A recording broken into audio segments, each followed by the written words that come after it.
Arya vision நேயர்கள் அனைவருக்கும் அன்பான வணக்கம். இன்று நாம் காணப்போகும் பதிவானது ரத சப்தமி. பஞ்சாங்கத்தின்படி தை மாதத்தின் சுக்லபக்ஷத்தின் சப்தமி திதி பிப்ரவரி 15 வியாழக்கிழமை காலை 10:12 மணிக்கு தொடங்குகிறது.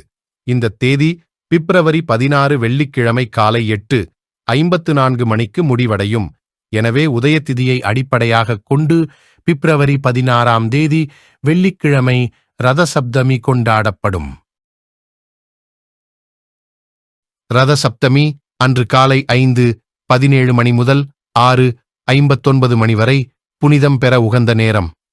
அன்று சூரிய உதயம் காலை 6:59 மணிக்கு நிகழும். புனித நீராடிய பிறகு சூரிய பகவானுக்கு ஆர்க்கியம் செய்ய வேண்டும்.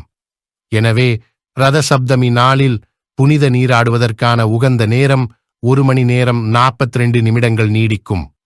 எல்லா தெய்வங்களுக்கும் ஜெயந்தி தினம் கொண்டாடுவது போல சூரியனுக்கும் ஒரு ஜெயந்தி தினம் கொண்டாடப்படுகிறது. அந்த நாள்தான் ரதசப்தமி. உத்தராயணத்தை அமாவாசைக்கு பின்வரும் 7வது நாள் சப்தமி திதி ரதசப்தமி என்று போற்றப்படுகிறது. சூரியன் தெற்கு நோக்கிய தட்சிணாயனம் பயணத்தை முடித்துக்கொண்டு ரத சப்தமி என்று வடக்கு நோக்கி உத்தராயணம் பயணப்படும் தினமே ரத சப்தமி ஆகும். இது பருவங்களின் அடிப்படையில் வசந்த காலத்தின் ஆரம்பமாகவும் அறுவடை காலத்தின் தொடக்கமாகவும் உள்ளது. இந்த சப்தமி திதியிலிருந்துதான் தன் ஒளிக்கதிர்களுக்கு வெப்பத்தை சிறுகச் சிறுகக் கூட்டுகிறான் என்று சாஸ்திரம் கூறுகிறது. இதை அறிவியலும் ஏற்றுக்கொள்கிறது. ரத சப்தமி நாளில் சூரியன் பிறந்ததாக கருதப்படுவதாலும் அந்த நாளில் சூரியனுக்கு விசேஷமான ஒளி பிறப்பதாலும் அன்றைய தினத்தில் விரதம் கடைபிடித்து சூரிய பகவானை வழிபட வேண்டும்.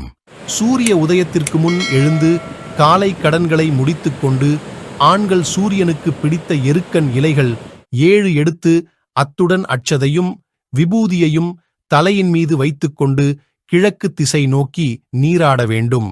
கன்னி மற்றும் சுமங்கலி பெண்கள் 7 எருக்கன் இலைகள் மேல் சிறிதளடு மஞ்சள் தூளையும் அட்சதையையும் வைத்துக்கொண்டு நீராட வேண்டும்.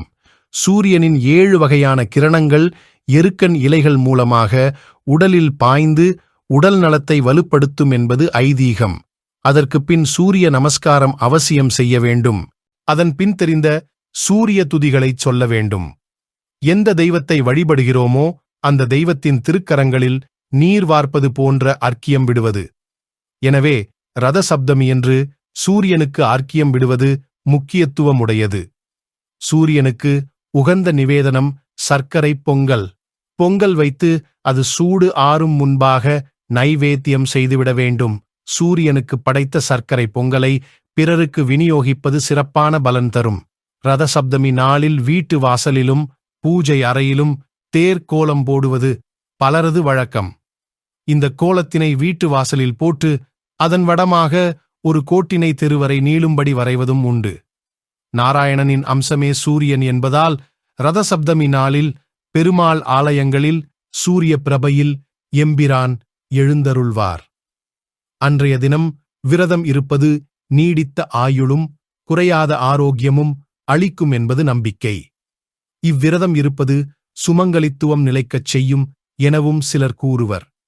பார்வைக்குத் தெரியும் பகவானை பகலவனை ரதசப்தமி தினத்தில் வழிபடும்போது சூரியனை நோக்கி ஓம் நமோ ஆதித்யாய ஆயுள் ஆரோக்கியம் புத்திர் பலம் தேஹிமே சதா என்று சொல்லி வணங்கலாம்.